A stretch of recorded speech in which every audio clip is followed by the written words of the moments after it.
What's your first impression of this conference? It's a beautiful city, it's a beautiful building, and seeing a list of presentations, yeah, I'm looking forward to it. Tomorrow you are going to give a talk about the impact of working conditions on quality of life, job satisfaction and mental health. According to your research, could you summarize in 1 minute the main idea and the main conclusions? Okay, I'll try. Yes. In 1 minute. Yes. Work is good for you. People who are in paid employment have better mental health. But we ask, how much work do you need? Do you need to work 5 days a week to get those benefits? And the answer from our research is no. Even 1 day's work gives you the psychological benefits of work, of making you feel connected to other people and doing useful things and having structure on your time and so on.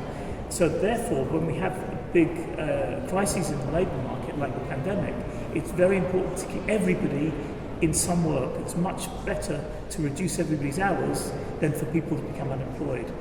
So we had this finding before the pandemic. We could use the pandemic, and this is what we found for men. It's certainly what we found for women. The results were more complicated because women had such a terrible time in the pandemic with childcare responsibilities, other responsibilities, we think.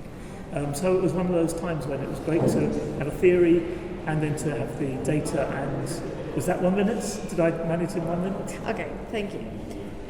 Recently, we have noticed that a shock like the COVID-19 pandemic has made us more aware of mental health problems and their link with the lack of employment and precarious working conditions. But what happens with other kind of shocks? For example, the last economic crisis. Can we observe differences in terms of mental health?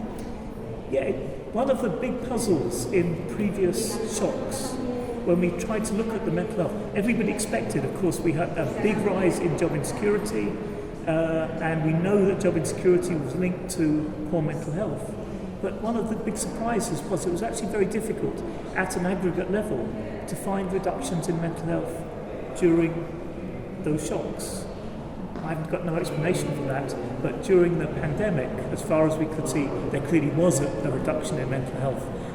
Some of it linked to employment, and people who continued with good employment, their attack on their mental health was minimised. For people who lost their jobs completely, they were at the other extreme of having maximum impact. But no, I think each shock is different in terms of the effect it has on mental health from what we can see so far.